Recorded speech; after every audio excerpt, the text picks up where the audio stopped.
Il t'arrive de poser une question intime à un homme et d'obtenir un silence, un haussement d'épaule ou un « je ne sais pas ».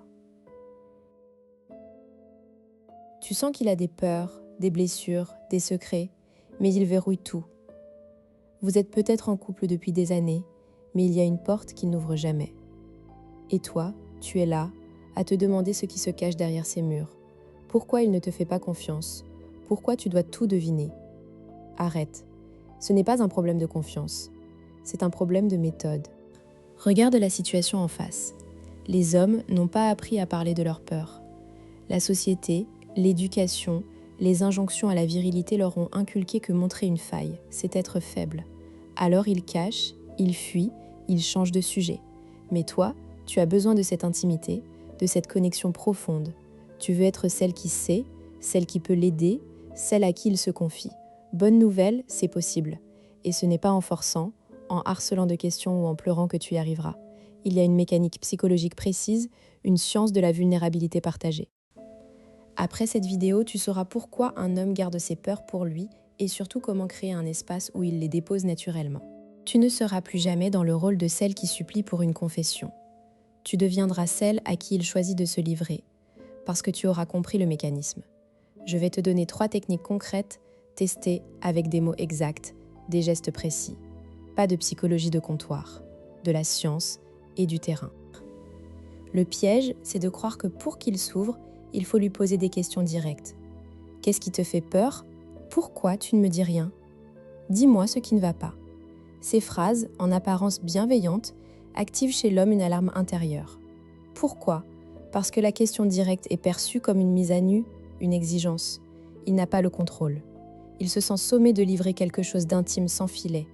Et son cerveau, entraîné à se protéger, répond par l'évitement. Alors la porte se verrouille un peu plus. Le vrai problème, ce n'est pas qu'il ne veut pas parler. C'est que nous ne créons pas les conditions pour qu'il le fasse. Nous confondons intimité et interrogation. Nous croyons que plus on pose de questions, plus on obtient de réponses. Mais dans le domaine des émotions, c'est l'inverse. Plus on force, moins on obtient. Le cerveau masculin, dans son fonctionnement typique, a besoin de sentir qu'il est maître de sa décision de se dévoiler. Si tu lui enlèves ce choix, il se rétracte. Il faut donc cesser de creuser pour qu'il parle. Il faut arrêter de vouloir savoir à tout prix. La quête de transparence absolue tue la confiance. À la place, il faut planter une graine et attendre qu'il vienne y goûter de lui-même. C'est un changement de paradigme radical. Et c'est la clé. Derrière ce blocage se cache un principe fondamental. La vulnérabilité est un cadeau, pas un dû. Dans une célèbre étude menée par le psychologue Arthur Aron, on a démontré que 2 inconnus peuvent créer un lien d'intimité très fort en seulement 45 minutes, en posant une série de questions de plus en plus personnelles, puis en partageant un moment de vulnérabilité mutuelle. Ce protocole, utilisé en laboratoire, repose sur une idée simple, la vulnérabilité se partage, elle ne s'impose pas. Pour ton homme, le mécanisme est le même. Il ne te cache pas ses peurs parce qu'il ne te fait pas confiance. Il les cache parce qu'il ne s'est jamais entraîné à les formuler, à les reconnaître, et qu'il a peur de ta réaction. Il redoute que tu utilises ses faiblesses contre lui, que tu le juges, que tu changes le regard que tu portes sur lui. La solution n'est pas de le convaincre de parler, mais de lui montrer, par l'exemple, que la vulnérabilité est sans danger et même valorisée. Concrètement, tu dois d'abord lui offrir un espace de sécurité où il peut déposer ses peurs sans crainte de conséquences. Et cela passe par une technique de partage en miroir. Tu exposes d'abord une peur légère de la tienne, puis tu ouvres la porte pour qu'il fasse de même. Mais pas n'importe comment. Il faut que ce soit naturel dans un cadre rassurant, comme un rituel de connexion. Prenons un cas précis. Émilie, 34 ans, kinésithérapeute à Lyon, est en couple avec Lucas, 37 ans, ingénieur du son. Depuis 1 an, elle sent qu'il y a des zones d'ombre chez Lucas. Il n'a jamais vraiment parlé de son enfance, de son père absent. Quand elle aborde le sujet, il se ferme ou change de disque. Émilie est frustrée. Elle pense qu'il ne lui fait pas assez confiance. Un soir, au lieu de poser des questions, elle choisit une autre voie. Ils sont dans le salon, après un dîner tranquille. Elle pose la main sur son genou, le regarde dans les yeux et dit doucement « Tu sais, j'ai réalisé quelque chose. Moi, j'ai toujours eu peur de ne pas être à la hauteur dans mon métier. Même après 10 ans, Je ressens encore cette petite voix qui dit que je suis une imposture. C'est idiot, hein ? Elle laisse un silence. Lucas la regarde surpris. Il ne s'attendait pas à ça. Il sent qu'elle vient de se livrer, sans rien demander en retour. Il se sent en terrain connu. Émilie ne pose pas de questions. Elle a simplement partagé une peur personnelle. Le cerveau de Lucas enregistre, elle me montre une faille, elle me fait confiance. Et comme le veut le principe de réciprocité de la vulnérabilité, il est maintenant plus enclin à partager la sienne. Il répond « Moi aussi j'ai cette peur, mais c'est pas au boulot, c'est dans ma vie de tous les jours. J'ai peur de reproduire les erreurs de mon père. » C'est la première fois qu'il évoque son père. La porte s'entrouvre. Ce qui a marché, elle n'a pas demandé. Elle a donné. Et elle a donné sur un sujet qui lui tenait à cœur, mais qui n'était pas trop lourd, pour tester le terrain. Puis elle a attendu. Si Lucas n'avait pas répondu, elle n'aurait pas insisté. Elle aurait laissé la graine germer. C'est cette patience qui fait la différence. Voici comment tu peux appliquer cela dans ta vie. D'abord, repère un moment calme, où vous êtes tous les deux détendus, pas en plein conflit, pas au téléphone, pas devant la télé. Un tête-à-tête propice. Ensuite, choisis une peur authentique mais légère sur un sujet qui peut résonner chez lui. Par exemple, j'ai parfois peur de ne pas être une bonne mère, un bon parent. Ou j'ai peur de l'échec, surtout quand je me lance dans un nouveau projet. Puis, prononce cette peur à voix haute, sur un ton posé, en le regardant dans les yeux. Sans attente. Et surtout, après avoir parlé, tais-toi. Laisse le silence faire son œuvre. C'est dans ce vide que l'autre va se sentir invité à combler.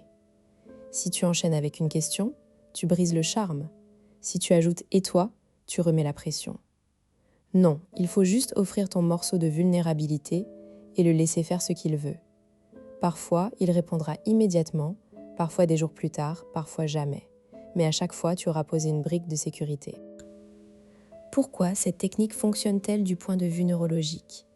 Chez l'homme, l'activation de l'amygdale face à une question intime est plus forte, car il perçoit un risque social. En partageant d'abord, tu désamorces ce signal d'alarme. Tu montres que le danger n'existe pas. Et tu actives les circuits de l'empathie et de l'attachement. C'est un conditionnement positif. L'enjeu est immense. Comprendre cela change tout dans la dynamique du couple. Tu passes du rôle de l'investigatrice à celui de l'allié. Tu n'es plus celle qui force les portes, mais celle qui crée un foyer. Et cela a des répercussions sur la qualité de votre relation entière. Plus d'intimité, moins de secrets, plus de coopération. Les hommes qui se sentent autorisés à être vulnérables deviennent aussi plus attentionnés, plus présents, plus loyaux. Mais attention, il y a des obstacles. La première fois que tu tenteras ce partage, il pourrait rester silencieux. Ne panique pas, ne te sens pas rejeté. Il a simplement besoin de digérer. Peut-être même que dans les jours qui suivent, il reviendra sur le sujet. Laisse-lui le temps. Autre obstacle, ta propre peur de la vulnérabilité. Oui, toi aussi tu as peur de te montrer fragile. Mais c'est le prix à payer pour une connexion vraie. Technique 1, le partage miroir. Tu donnes une peur légère, tu attends, sans rien demander. Si une semaine passe sans réponse, tu peux relancer avec une autre peur, toujours sans question. La répétition crée un rituel de confiance. Au bout de quelques fois, il commencera à répondre. Soyez patiente. Technique 2, le cadre de compétences. Tout homme a des domaines où il se sent expert. Tu peux utiliser ce levier. Pose-lui une question sur un sujet où il est à l'aise, son travail, un hobby, et fais en sorte qu'il t'explique quelque chose. Pendant qu'il parle, crée un climat de réceptivité positive, hoche la tête, reformule, montre de l'intérêt. Ce sentiment de maîtrise va abaisser ses défenses. Ensuite, glisse une observation personnelle.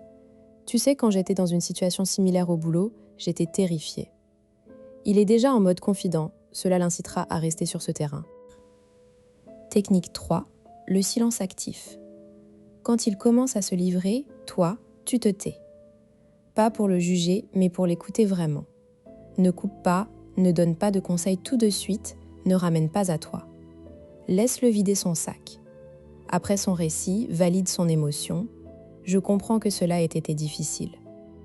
Pas de solution, pas de comparaison. Juste de l'empathie. C'est ce qui l'encouragera à recommencer. On pourrait me dire, Mais si je me montre vulnérable, il risque de perdre le respect pour moi. Tu sais quoi? Les études montrent l'inverse. La vulnérabilité partagée augmente le respect et l'attachement. L'autre objection. Et s'il ne parle jamais, malgré tout? Alors il faut interroger la compatibilité de votre relation. Un homme qui refuse toute vulnérabilité après plusieurs tentatives bien menées a peut-être un blocage trop profond ou une personnalité évitante. Là, tu dois décider ce que tu es prête à accepter. Au final, souviens-toi de la porte verrouillée dont on a parlé au début. Elle ne s'ouvre pas en la forçant. Elle s'ouvre quand on lui montre qu'il n'y a aucun danger derrière. Toi, tu es la preuve vivante que les monstres n'existent pas. Alors, la prochaine fois que tu auras envie de savoir ce qu'ils cachent, commence par dévoiler une de tes faiblesses. Et regarde la magie opérer. Si cette vidéo t'a éclairé, n'oublie pas de t'abonner pour débloquer les prochains secrets de la psychologie du couple.